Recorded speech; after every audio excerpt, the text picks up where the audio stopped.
So I've been into recently, and by recently I do mean for like the last year, but because the first anniversary is coming up, even though the game came out in June of 2025 and is currently March 10th, 2026, I'll let you do that math. But because the first anniversary is coming around, I want to talk about it. For those who are unaware, Umamusume is a multimedia franchise, meaning it's got an anime, it's got a manga, it's got a game, obviously. It's got a lot of different media sources, hence the multimedia, within the franchise. And it centers around Umamusume, or the horse girls, and they train and compete in races. There's like a school element to it, obviously, because what gacha game at this point doesn't have like some academy with it, you know? Anyways, all the Umamusume are based off of real racehorses and their careers, and this has made for some very interesting fan content and a lot of very interesting lore for the horse girls, and I've actually been surprisingly normal about this. See, normally what will happen is a new game will release and I will take all of the information, all of the lore, everything that drops within the first day, and I will just go through all of it within 4 minutes and then desperately beg the companies for more and more, even though they come out with updates every month and I am sitting for like 29 days after the update, just being very not normal. So because that's my normal, I actually was shocked with how little I didn't do that. I was very normal and I consumed the content at a very regular pace until I saw Agnes Tachyon. So Agnes Tachyon was the Umamusume who really got me into the game, especially in the first couple of months when the game was released, because she is one of the characters that is released like when the game was released. I very heavily was just playing for her, honestly. And over time, I got really invested in the other characters as well. But Agnes Tachyon was the first one to latch onto my brain, and in order for you guys to understand why that is, I'm going to play 2 videos for you, and I believe after watching you'll understand. I got loyalty inside my DNA. That's enough of the videos, you probably get it now. She was gonna get me one way or another, and this just happened to be the way it happened. And I know that Agnes Tachyon is starring, I say that like she's an actress, but the new Umamusume movie, it's not new, but it's new in North American theaters. That came out last weekend, I believe. Like I said, it's March 10th as I'm recording this. I'm pretty sure it was last week that the movie actually came out in US theaters, and me and my friend were actually going to watch it. I have one friend in real life who likes Umamusume, right? We planned a whole day to like go watch the movie, and we bought the tickets and everything. Found out we bought the tickets at the wrong movie theater, so we had to cancel it. But then in the time that we canceled it, they canceled all of the showings for the movie, so that was really great for us. And this actually felt really targeted, and AMC theaters, I am not going to be rejoining A-List. I can't say that part with a straight face because I know I'm going to go back to AMC A-List as soon as me and my girlfriend move in together and we start watching movies again. Back to Umamusume. As a game itself, it plays kind of like a sports management game, with the player character being like a trainer for the horse girls themselves. And this plays very similar to Mahoyaku if you are a fan of like Josemuke or like girls games, like Japanese girls games, or if you've played Ensemble Stars Basic. I feel like I'm outing myself as to how much of a loser I am. Those are the types of games that Umamusume is really similar to. And there's probably bigger ones that I don't know off the top of my head, but I really, don't care. Say I don't care that you broke your elbow. The appeal of the game is not, actually, there's a lot of different appeals to the game. Originally in my script for this video, I had that the main appeal is not the gameplay itself, but the gacha mechanic, but I kind of disagree, especially because I've been playing I think it's like the Champions Cup or something like that. It's like a big multiplayer fight. Like, you all race your Umas. It's in different tiers and stuff like that, and I'm really competitive. I'm really competitive about it, honestly. And so I can't say that the appeal is not the gameplay, especially because maybe me scripting this out was really wrong, because I've sunk so much time into trying to build the best horse girl that I possibly can. My girlfriend is sick of it, but she's tired of it. But the gacha system is still pretty big in the game as far as I can tell. I know that I always fall victim to the gacha games because I have like an addictive personality, and so I try to combat that by playing mobile games because mobile games don't exist in my head and they're all free to play. So my whole thing is I would never spend money on something that's free to play. I very rarely, very rarely spent money on in-game purchases in my entire life because I think it's a waste, and I also get very competitive with myself where I'm like, how far can I get in this game with being free to play? And so pretty much any game, Umamusume I've been completely free to play, Honkai Star Rail I've been free to play, Ensemble Stars even I've been free to play. I was so into Ensemble Stars, dude. I look like somebody who would be into Ensemble Stars. What was I saying? See, this is what happens when I go off script on video. I go off script for like 2 seconds and suddenly I can't even remember what I was last talking about, but I can't stop the recording to look at like what I just did, because if I do that, I'm gonna lose my mojo, and this take has been really good so far, so I don't want to do that.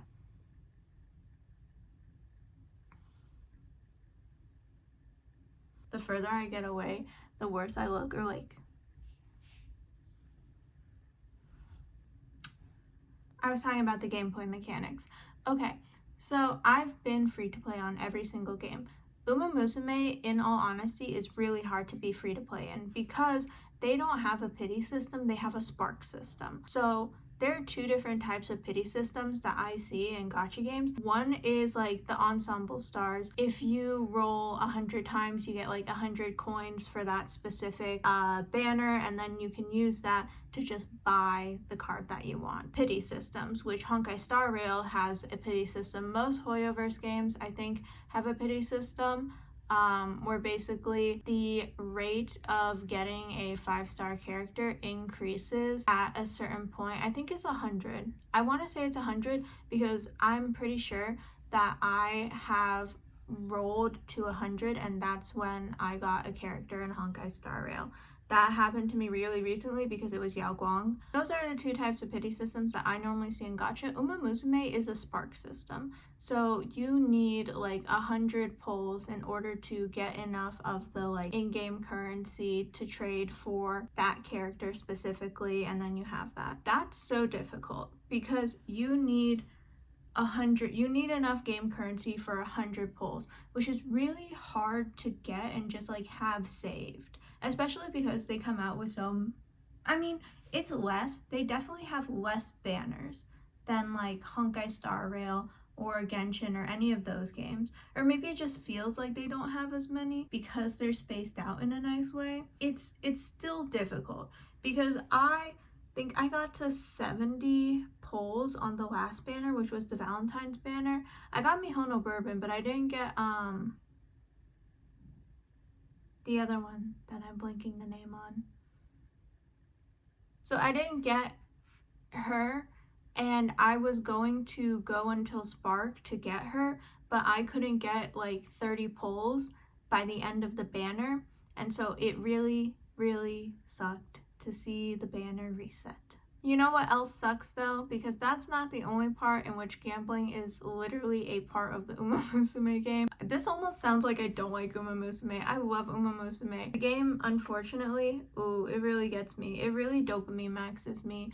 I consider Umamusume and Honkai Star Rail to be like my most dopamine max games because they just have so many like sparkles and flashing pop-ups, and like when I get a new condition in Umamusume career, I literally feel such joy in my heart. So like the goal of Umamusume is during those careers, like I mentioned, you want to train the best horse girl who will compete in the Ura finale. Every action that you take costs energy, and as the energy goes down for your horse girl, you have 2 options. You can either rest and recover that energy, or you can continue training, right?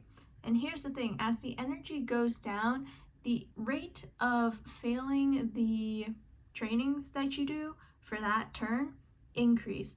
So theoretically, if you're on low energy, you could like rest and let your Uma get energy, or you could increase their speed stat with the current bonus that might not be there during the next action because it's friendship training, right? And so that 25% is actually 0%, and there's actually no risk to me doing that training, actually. And that's not even getting started with like the races or anything like that, because my average reaction to a race literally looks like this. All right, time for the race. My horse girl has a bad mood today. She needs to get first for this race though. Whatever am I gonna do? Well, let's watch the race. And, you know, I don't even care that much about this like career.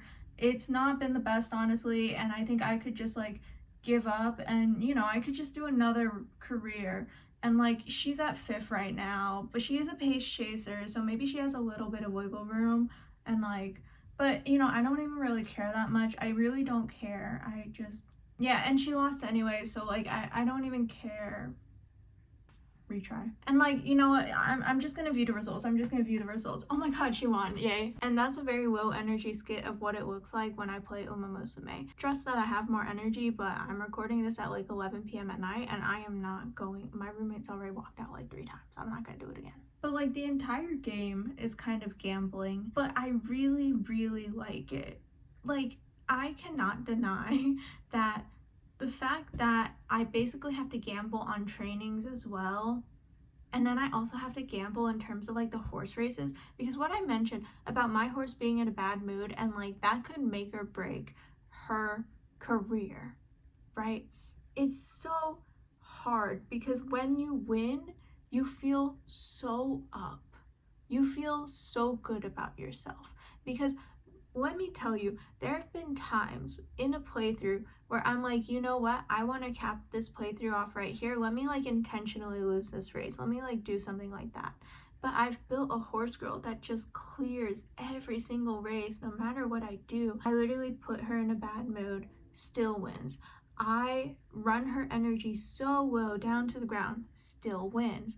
I literally have to change the strategy from her A+ strat to one she has no aptitude in, and she still wins. You know what a dopamine boost that is? To intentionally try to lose, and I just can't stop winning. But I know in any of my careers where I actually want to win, my horse girl is going to be in a bad mood, and that's going to be the thing that kills her run. That's going to be the time where she's suddenly in 16th. I like Umamusume despite all of the gambling that I do within that game, but it's okay because I'm aware that I'm doing it, and I understand that this is a healthy outlet as opposed to real gambling. What I think I enjoy most about Umamusume is that it really reminds me of like old school Love Live days.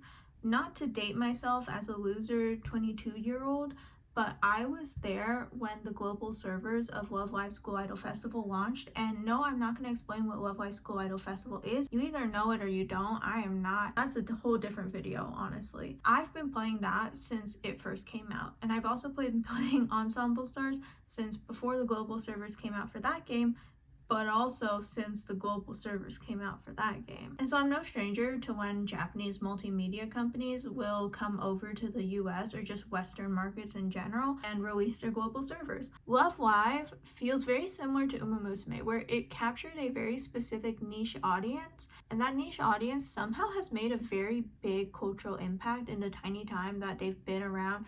Because obviously Umamusume has been around for a long time, and it feels like one of those things that like collectively feels pretty accepted.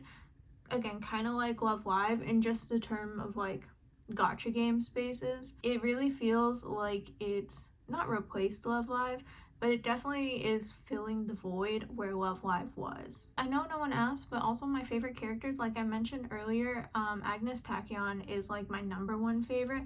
I also really like Manhattan Cafe. I definitely sound super basic with those choices because as far as I know, those are like pretty popular characters. I like them because they're weird and off-putting and they remind me of myself. I like weird characters. I like losers and like pathetic freaks in my words. And to me, Agnes is like a loser, but like I know there's more to her character. Okay, I'm actually not going to pre-defend myself because I know what I'm talking about. Everything I say about Agnes Tachyon being a loser is out of love and out of respect, because I just mentioned that I'm like a 22-year-old loser because I'm sitting here talking about Umamusume, and I've been doing so for the past 20 minutes, and this is where the video is going to end because I'm actually tired now and I want to edit this video and go to sleep. So recently I've been into Umamusume, and we'll see what I get into next week.